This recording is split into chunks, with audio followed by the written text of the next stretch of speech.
Welcome back दोस्तों, कैसे हैं आप सभी। तो दोस्तों, बहुत दिनों बाद टॉपिक वाइज जीके से एक बहुत ही बहुमूल्य टॉपिक मैं आप सभी के लिए लेकर आया हूं। परमार वंश। दोस्तों, परमार का अर्थ होता है शत्रु विनाशक, यानी शत्रु पर जीत पाने वाला। तो परमार वंश से जितने भी दोस्तों आपके महत्वपूर्ण प्रश्न बनते हैं वो यहाँ पर आप सभी को एमसीक्यू यानी मल्टीपल चॉइस क्वेश्चन यानी बहुविकल्पीय टाइप में डिस्कस कराए जाएंगे। प्लस इसके बारे में जो इम्पोर्टेंट फैक्ट हैं वो आप सभी को बता दिए जाएंगे। इससे होगा ये कि जो आप एग्जाम देने जाएंगे दोस्तों, जो भी एग्जाम देने जाएंगे, इससे अलग कभी आपसे नहीं पूछा जाएगा। आप मैच कर लीजिएगा लाकर, ठीक है। तो पूरी तरीके से देखकर सोचकर समझकर ये वीडियो आप सभी को प्रोवाइड की जा रही है, कोई एक्स्ट्रा फैक्ट ना बचे, ठीक है। चलिए दोस्तों, स्टार्ट करते हैं आज की वीडियो को। अच्छी लगे तो एक लाइक और यूट्यूब चैनल को सब्सक्राइब जरूर कर लीजिएगा, वरना अगर अच्छी ना लगे तो कोई दिक्कत नहीं है, मत करिएगा।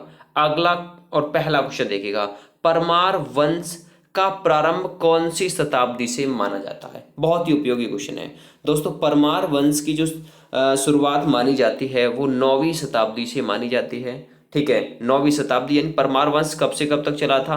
800 से, और 800 से लेकर दोस्तों ये 1327 ईस्वी तक चला था, ठीक है। ये काल आप लिखना चाहें लिख सकते हैं। जो परमार वंश का प्रारंभ है वो 9वीं शताब्दी से दोस्तों माना जाता है, ठीक है, यानी 9वीं शताब्दी के प्रारंभ से। तो ये चीज क्लियर होगी।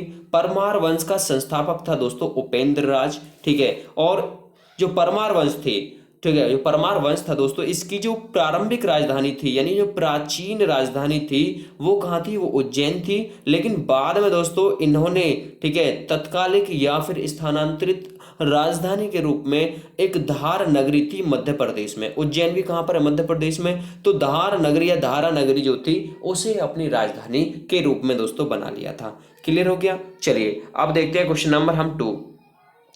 परमार वंश ने कब से कब तक शासन किया? ठीक है, परमार का अर्थ मैंने आपको बता दिया दोस्तों, शत्रु विनाशक यानी शत्रु का नाश करने वाला, दुश्मन का नाश करने वाला। तो परमार वंश ने कब से कब तक शासन किया था? तो 800 से लेकर दोस्तों 1327 तक किसने शासन किया था? परमार वंश ने। इसके बारे में दोस्तों बहुत ही मतभेद हैं। कहीं कहीं दोस्तों इसकी शुरुआत को क्या माना जाता है? 10वीं शताब्दी से भी माना जाता है, ठीक है। तो एग्जैक्ट जो काल है मैं आप सभी को जो बता रहा हूं यही इसका काल है। वैसे काल इसका कभी पूछा नहीं जाता है, इंपॉर्टेंट भी इतना ये क्वेश्चन आपके लिए नहीं है। अगला, परमार वंश का संस्थापक कौन था? बहुत ही उपयोगी क्वेश्चन, ठीक है। परमार वंश का दोस्तों जो संस्थापक था वो था उपेंद्र राज, यानी कि ए नंबर ऑप्शन अगर आपने सेलेक्ट किया है तो बिल्कुल सही है, ठीक है। इसकी राजधानी मैंने आपको बता दी, प्राचीन राजधानी कहाँ थी? उज्जैन। लेकिन बाद में कहां पर हो गई? धारा नगरी, ठीक है। तो अगर आपसे पूछे कि परमार वंश की राजधानी कहां थी तो धारा नगरी। अगर आपसे पूछे परमार वंश की प्राचीन यानी प्रारंभिक राजधानी कहां थी तो आप लगाएंगे उज्जैन, ठीक है। दोनों क्वेश्चनों में डिफरेंस है, अंतर है, मैंने आपको पूरी तरीके से बता दिया है कब क्या आपको ऑप्शन लगाना है। अगला, परमारों की प्रारंभिक राजधानी या प्राचीन राजधानी कहां थी? उज्जैन। कहां पर है उज्जैन? मध्य प्रदेश में, एमपी में है। क्लियर हो गया। नेक्स्ट ट्राई कीजिएगा क्वेश्चन नंबर 5। परमारों की राजधानी जो थी दोस्तों स्थानांतरित करके कहां पर स्थापित की गई थी, या फिर परमारों की जो स्थानांतरित राजधानी थी वो कहां पर थी? धार नगरी, कहीं कहीं मिलेगा धारा नगरी, ठीक है। धारा नगरी या धार नगरी, ये कहां पर है दोस्तों? ये आपका एमपी में है। क्लियर हो गया। तो ये भी परमारों की राजधानी स्थानांतरित कहां पर की गई थी? पहले कहां थी? उज्जैन, फिर उसे धार नगरी या धारा नगरी स्थानांतरित कर दिया गया। क्लियर हो गया। यहां तक किसी को कोई डाउट?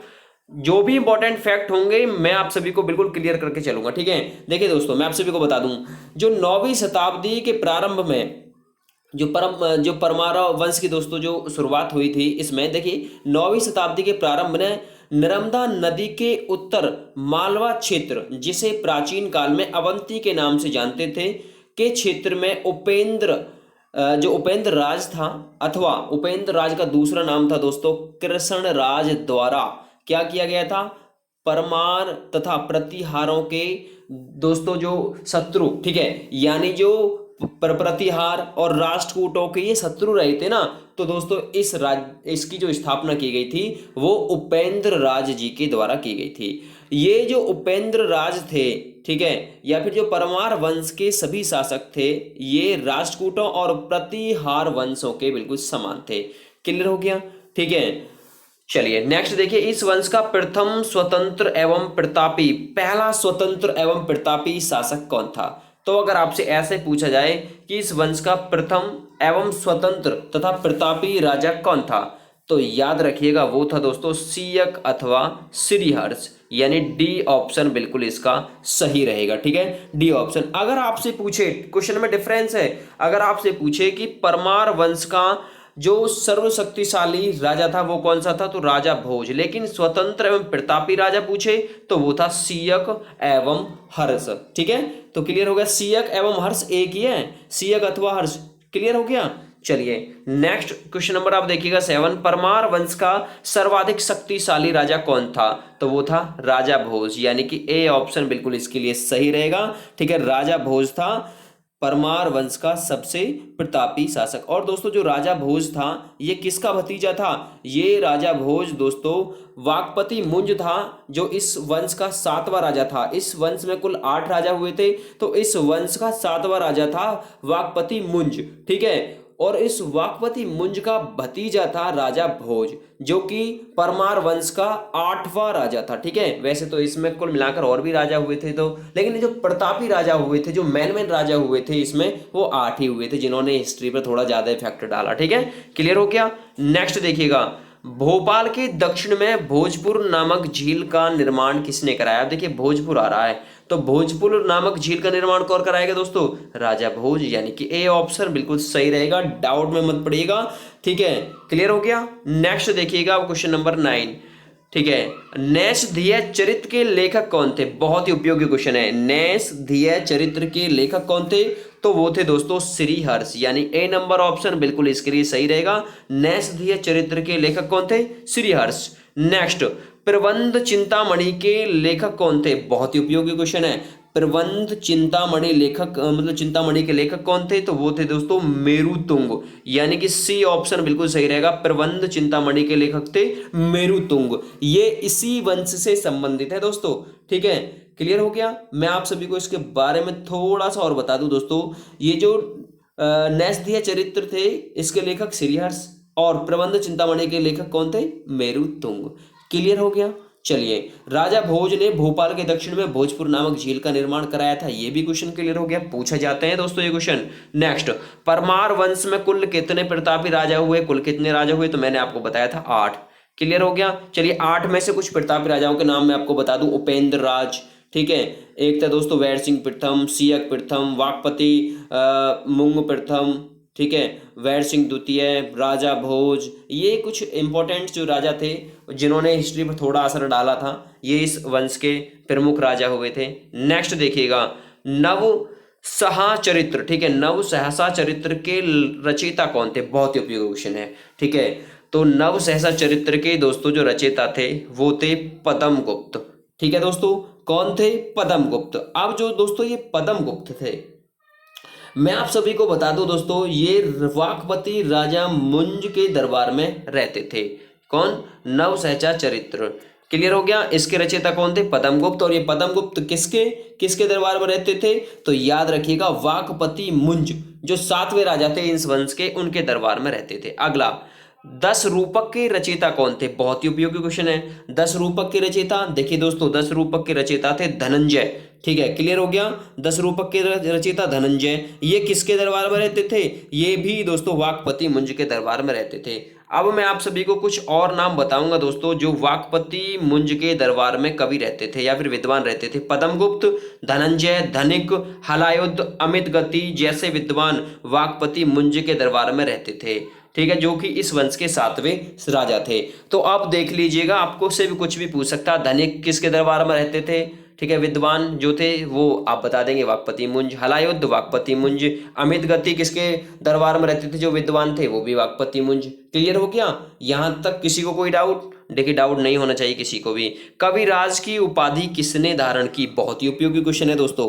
कविराज की जो उपाधि धारण की थी ये राजा भोज ने धारण की थी, यानी कि ए नंबर ऑप्शन अगर आपने लगाया तो बिल्कुल सही है।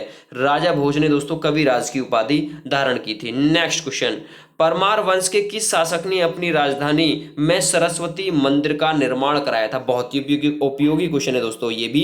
राजा भोज ने अपनी राजधानी में सरस्वती मंदिर का निर्माण कराया था, इसलिए ऑप्शन नंबर बी इसका बिल्कुल एक्यूरेट और सही आंसर दोस्तों इसका रहेगा। क्लियर हो गया क्वेश्चन।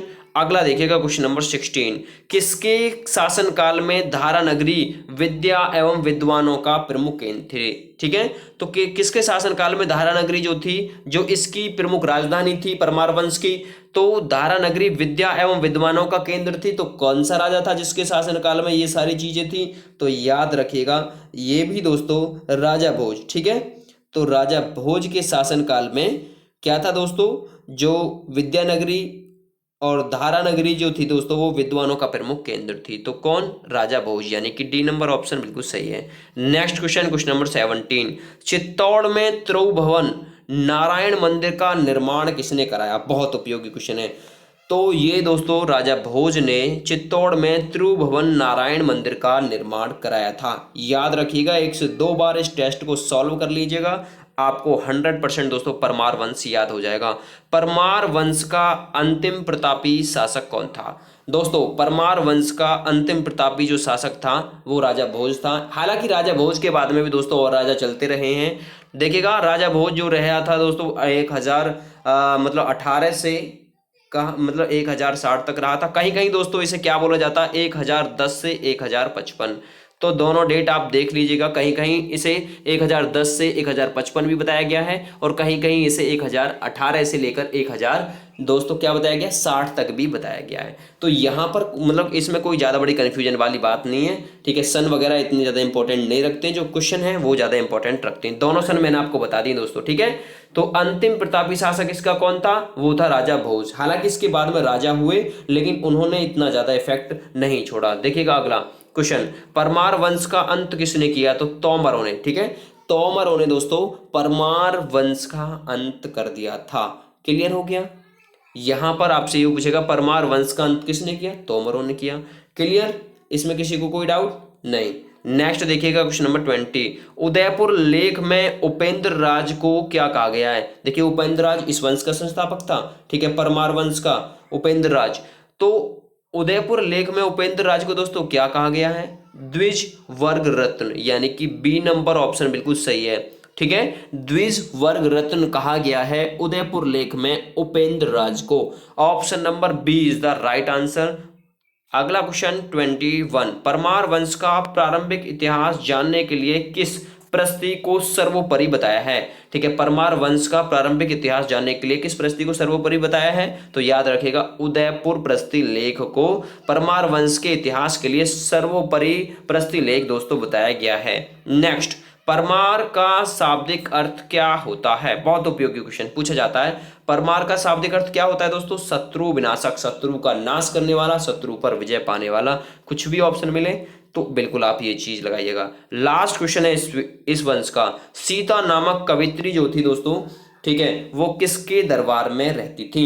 तो सीता नामक कवित्री दोस्तों याद रखिएगा श्री हर्ष राजा जो थे परमार वंश के, सीता नामक कवित्री किसके दरबार में, उपेंद्र राज के दरबार में रहती थी, यानी कि बी नंबर ऑप्शन बिल्कुल सही रहेगा। ठीक है, तो सीता नामक कवित्री किसके दरबार में, उपेंद्र राज के दरबार में रहती थी। आप दोस्तों ये पीडीएफ आपको दी जा रही है फ्री ऑफ कॉस्ट, तो पीडीएफ डाउनलोड करिएगा। साथ में आपको आंसर की भी दी जा रही है। 23 क्वेश्चन है लास्ट वाला, ये सभी आंसर आप सभी को दिए जा रहे हैं। आप इस पीडीएफ को डाउनलोड कर लीजिएगा। Thanks for watching, have a great day. और आप सभी को कल एक फिर से नया टॉपिक और शाम के समय सामान्य हिंदी से बहुत ही उपयोगी टॉपिक के साथ में एमसीक्यू क्वेश्चन दोस्तों आपसे सभी के लिए लेकर आए जाते हैं, टॉपिक वाइज और exercise wise. Thank for watching, have a great day.